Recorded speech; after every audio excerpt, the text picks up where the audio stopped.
L'idée d'une civilisation perdue rend fou les archéologues, les historiens et tous ceux dont le récit repose sur une chronologie stable, linéaire et rassurante. Elle dérange parce qu'elle suggère qu'un monde a pu exister avant celui que nous connaissons, puis disparaître presque entièrement sans laisser derrière lui les traces attendues. Elle remet en cause l'idée d'un progrès continu, lent et universel, et introduit la possibilité de rupture majeure, d'effacement, de recommencement. Elle oblige surtout à regarder l'histoire humaine, non plus seulement à partir de ce qui subsiste, mais aussi à partir de ce qui a été détruit, submergé ou oublié.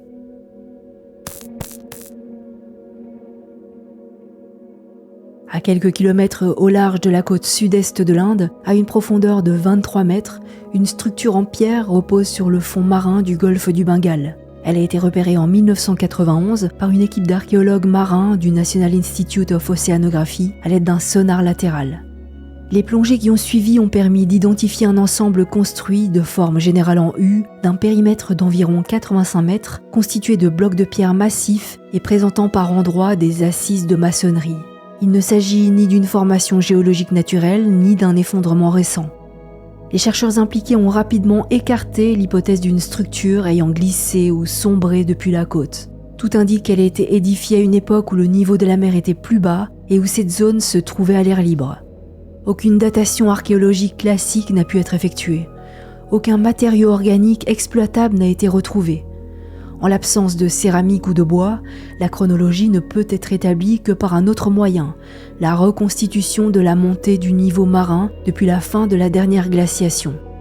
C'est dans ce cadre qu'intervient le travail du géologue Glenn Milne, spécialiste des variations du niveau des océans et de l'isostasie glaciaire.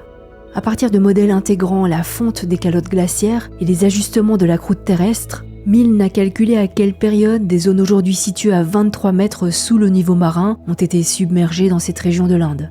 Selon ces simulations, ces zones ont été englouties il y a 11 000 ans ou davantage.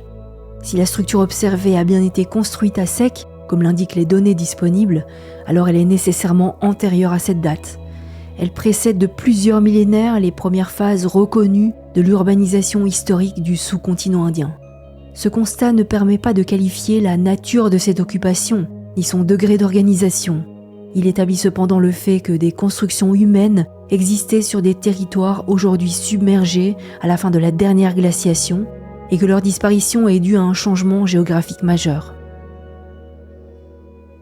Cette vidéo est réalisée en partenariat avec CyberGhost VPN, le service utilisé par plus de 38 millions de personnes et noté excellent sur Trustpilot par 20 000 avis. Dans un monde où chaque clic peut être traqué et revendu, CyberGhost VPN permet de reprendre le contrôle de ces données. Il masque l'adresse IP, ne conserve aucun historique, chiffre intégralement la connexion et la redirige via plus de 11 000 serveurs répartis dans plus de 100 pays. Ce système permet aussi d'accéder à plus de 40 plateformes de streaming en contournant les restrictions géographiques ou encore de bénéficier d'offres locales partout dans le monde. Pour cela, il suffit de changer virtuellement de pays pour accéder au contenu restreint du monde entier. L'application est compatible avec tous les systèmes jusqu'à 7 appareils simultanés. En passant par le lien dans la description, l'abonnement revient à 2,03 € par mois avec 83% de réduction, 4 mois offerts et 45 jours de garantie satisfait ou remboursé.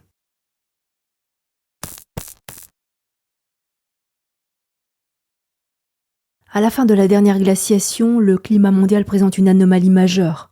Alors que la planète est engagée dans un lent réchauffement entamé après le dernier maximum glaciaire, ce mouvement s'interrompt brutalement.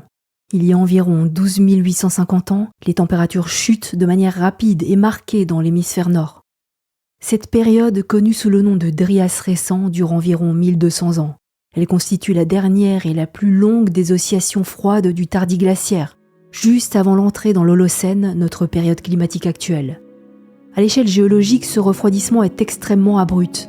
Les reconstructions climatiques montrent une baisse moyenne d'environ 7 degrés dans l'hémisphère nord, avec des chutes pouvant atteindre 10 degrés au Groenland.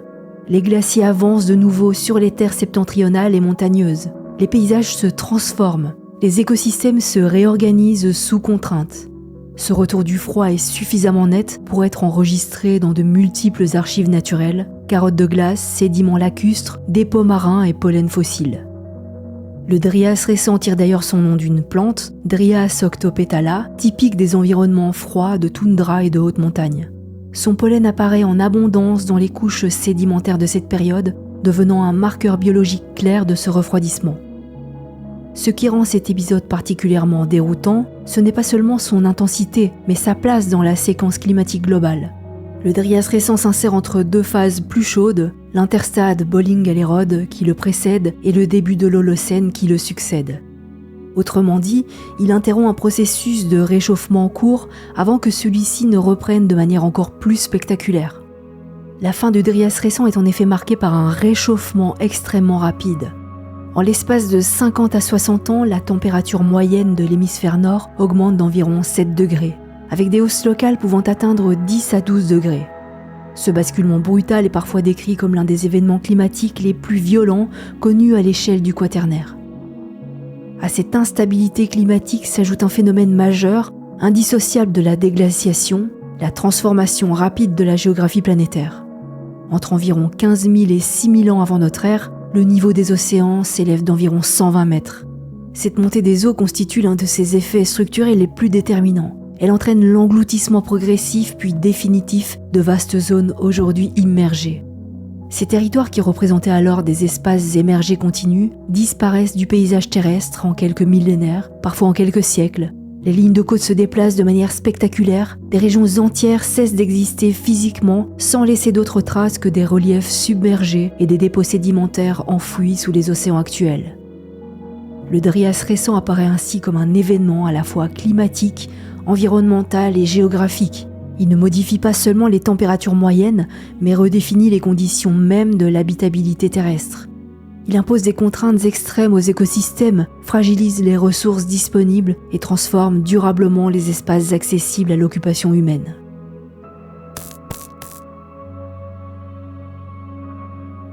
Le 26 décembre 2004, le tsunami qui frappe l'océan Indien provoque sur la côte du Tamil Nadu un retrait brutal de la mer de plusieurs centaines de mètres. À Mahabalipuram, des témoins observent alors des blocs de pierre taillés, des alignements rocheux et des structures partiellement dégagées, visibles seulement quelques minutes avant que l'océan ne recouvre à nouveau la zone. L'événement rend brièvement perceptible un ensemble déjà soupçonné. Entre 2005 et 2016, des campagnes successives menées par le National Institute of Oceanography confirment l'existence de structures bâties immergées, situées entre 500 et 800 mètres au large, à des profondeurs comprises entre 6 et 8 mètres.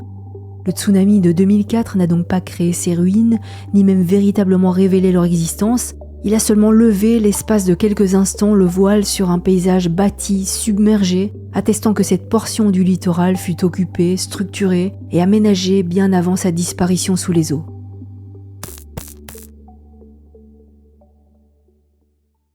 Dans un contexte de profonde instabilité climatique, une question s'impose naturellement.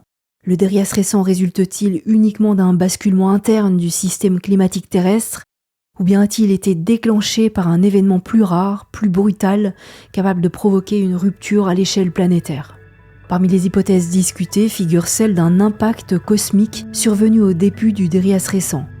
Elle repose sur l'identification dans différentes régions du monde d'une couche sédimentaire datée de cette transition, présentant une combinaison spécifique de marqueurs physiques, chimiques et biologiques difficilement explicables par des mécanismes terrestres ordinaires pris isolément. Pendant longtemps, ces indices provenaient presque exclusivement de sites situés dans l'hémisphère nord. C'est ce qui confère une importance particulière à une étude publiée en 2019 dans Scientific Reports, centrée sur le site de Pilauco en Patagonie chilienne. Pour la première fois, un enregistrement complet de cette signature est mis en évidence dans l'hémisphère sud, précisément à l'intervalle correspondant au début du Dryas récent. Les chercheurs identifient dans une couche étroite et bien datée une anomalie géochimique nette associée à des particules formées à très haute température, absentes des niveaux sédimentaires adjacents. Selon cette analyse, cet ensemble est cohérent avec un apport de matériaux d'origine extraterrestre et ne s'explique ni par le volcanisme régional, ni par un simple remaniement sédimentaire. À cette anomalie s'ajoute un autre signal majeur. Le site enregistre un épisode de combustion de biomasse d'une ampleur exceptionnelle, marqué par une hausse brutale des dépôts de charbon. Ce type de signal observé ailleurs à la même période suggère des incendies à grande échelle, susceptibles de transformer rapidement les paysages et les écosystèmes. Les archives biologiques renforcent cette lecture. À la limite du Trias récent, les assemblages végétaux changent brutalement, traduisant une perturbation environnementale profonde. Les indicateurs de présence des grands herbivores abondants avant l'événement s'effondrent soudainement et disparaissent durablement. Il s'agit notamment de proboscidiens, de chevaux autochtones, de camélidés géants et de paresseux géants, caractéristiques de la mégafaune pléistocène sud-américaine. Les traces d'occupation humaine associées au site deviennent elles aussi rares ou absentes au-dessus de cette limite. Il s'agit de rappeler qu'un territoire soumis simultanément à des incendies majeurs, à une transformation rapide de la végétation et à l'effondrement de la faune constitue un environnement profondément hostile à toute forme de stabilité sociale. Le Trias récent n'apparaît alors plus seulement comme une anomalie climatique, il devient un moment critique où plusieurs systèmes ont pu rompre simultanément. Et dans un tel contexte, la disparition de sociétés humaines entières ne relève plus d'hypothèses extrêmes, mais d'une possibilité rationnelle.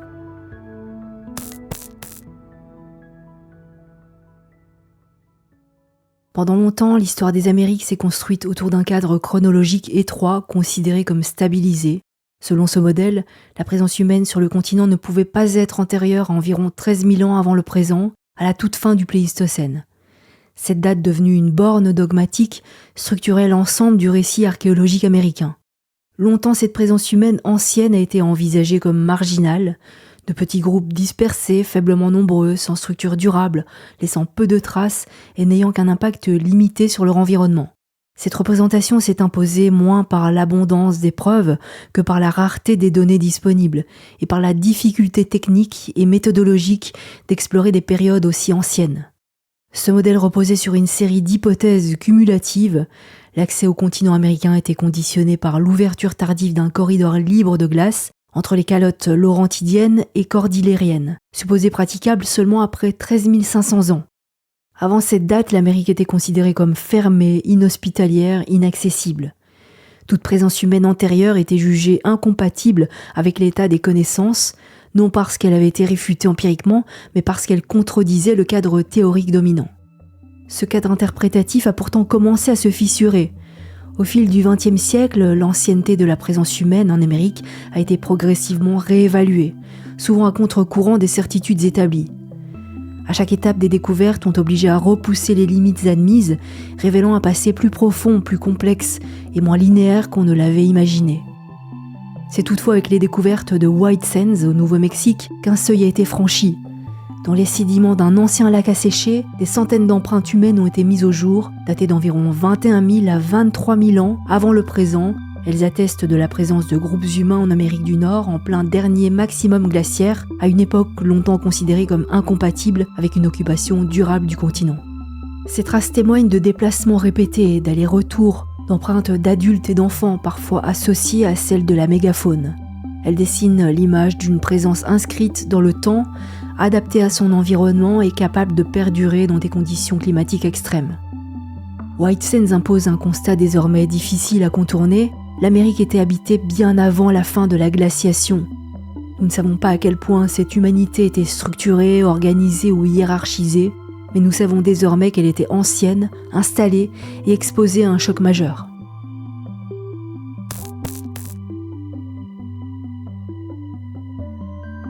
À Karnak, une partie significative du paysage mégalithique se trouve aujourd'hui sous la mer. À partir de 2007, des prospections menées au large de Saint-Pierre-Quiberon ont permis d'identifier plusieurs centaines de monolithes submergés. Les relevés sonars, complétés par des plongées, montrent des menhirs couchés disposés de manière ordonnée dans des zones qui se situaient à plus de 500 mètres du rivage actuel. Leur longueur atteint fréquemment 1,50 m, leur disposition ne correspond pas au substrat géologique local. Des traces d'érosion, notamment des vasques formées par l'exposition prolongée à l'air libre et aux précipitations, attestent que ces pierres ont été dressées en milieu émergé avant leur submersion. Leur immersion est datée d'environ 6500 ans avant notre ère, en lien avec la montée du niveau marin post-glaciaire. Ces structures constituent le prolongement sous-marin des grands ensembles mégalithiques visibles sur la terre ferme. Elles montrent que le paysage rituel néolithique ne se limite pas aux alignements actuels, mais s'étendait sur des territoires aujourd'hui engloutis.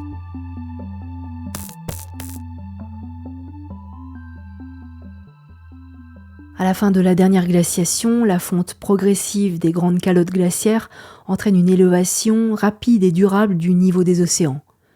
En quelques millénaires, des lignes de côte se déplacent à grande échelle, transformant profondément la géographie de la planète et redessinant les espaces accessibles à l'occupation humaine. Selon les calculs des géologues, près de 5% de la surface terrestre, soit environ 25 millions de kilomètres carrés, ont été engloutis depuis la fin de l'ère glaciaire.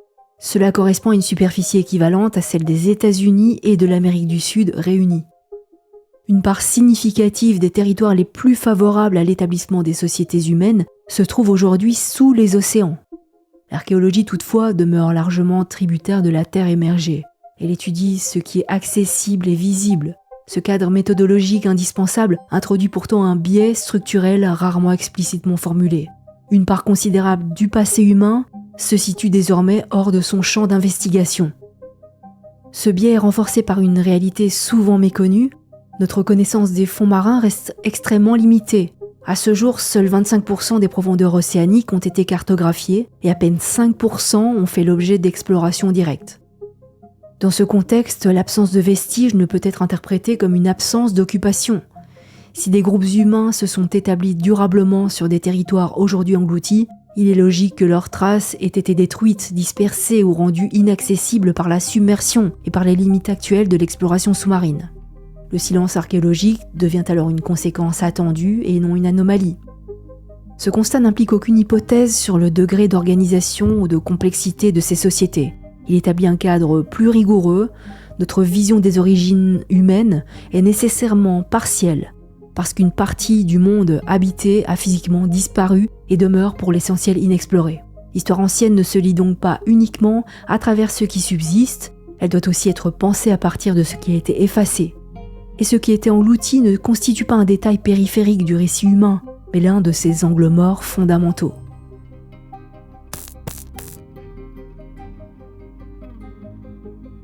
Yonaguni se situe à l'extrémité sud-ouest de l'archipel japonais, à une profondeur comprise entre 5 et 30 mètres. Le site présente un ensemble cohérent de structures en terrasse, de plans horizontaux, d'escaliers, de rampes, de canaux et de parois verticales organisées selon des axes continus et lisibles. L'ensemble forme un complexe unifié, identifiable comme une seule entité architecturale. Ces structures s'étendent sur plusieurs centaines de mètres. Elles s'inscrivent dans une topographie organisée, avec des circulations internes, des changements de niveau réguliers, des angles droits. La répétition des formes, leur orientation constante et leur articulation excluent une accumulation aléatoire de phénomènes naturels. Les analyses menées par le professeur Masaaki Kimura établissent que la submersion du site est postérieure à son façonnage. L'absence de failles actives, de glissements de terrain ou de ruptures tectoniques locales exclut un effondrement brutal. L'immersion résulte de la montée progressive du niveau marin consécutive à la fin de la dernière glaciation.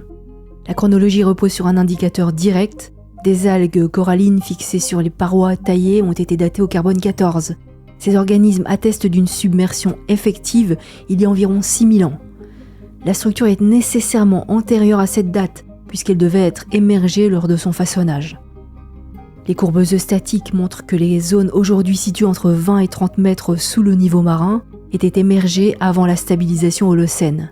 Cette phase d'engloutissement s'inscrit dans la dynamique globale de la fin de la dernière glaciation. Le cadre chronologique correspond au Drias récent, période durant laquelle la fonte accélérée des calottes glaciaires entraîne la submersion des plateformes côtières à l'échelle planétaire.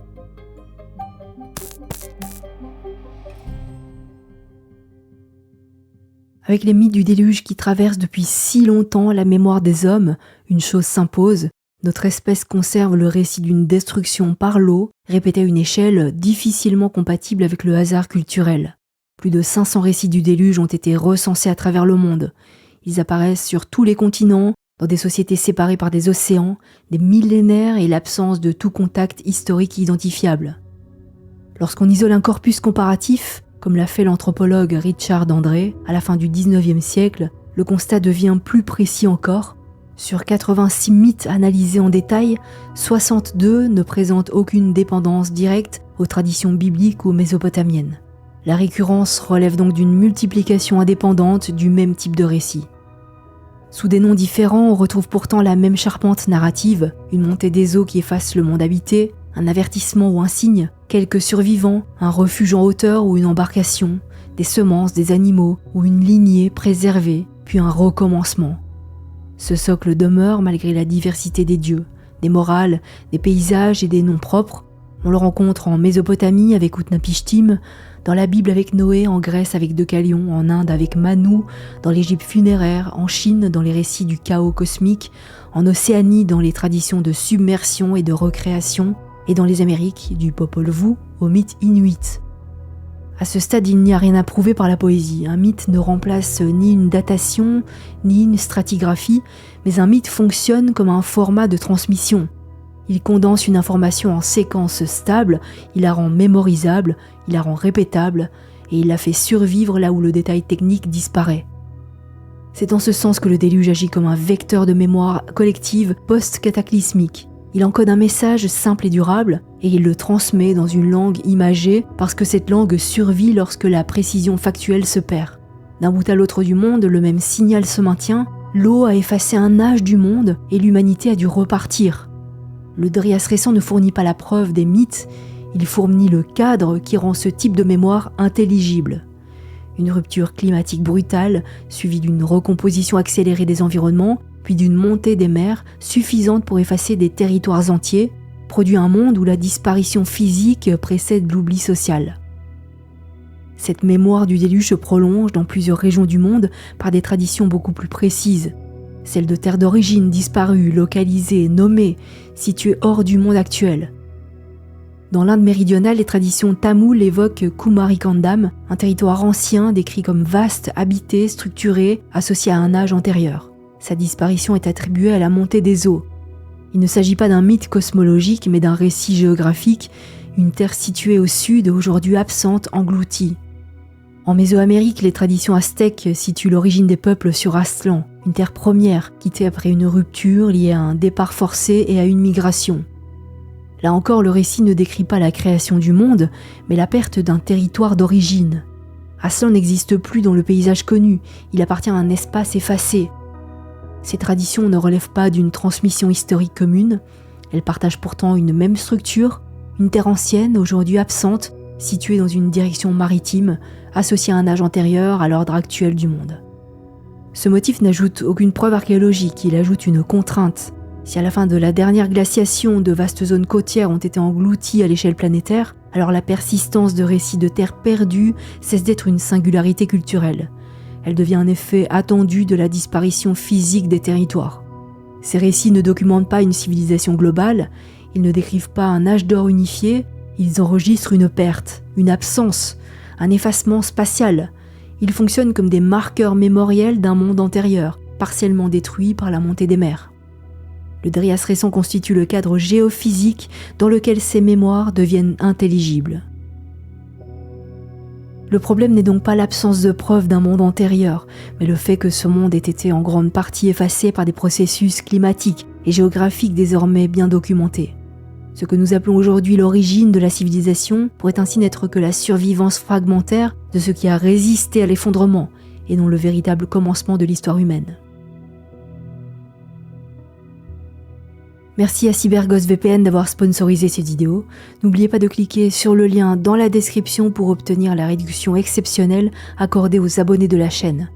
L'application protégera vos données pendant que vous naviguez ou vous donnera un accès complet à tout le contenu bloqué sur Internet pour seulement 2,03 € par mois.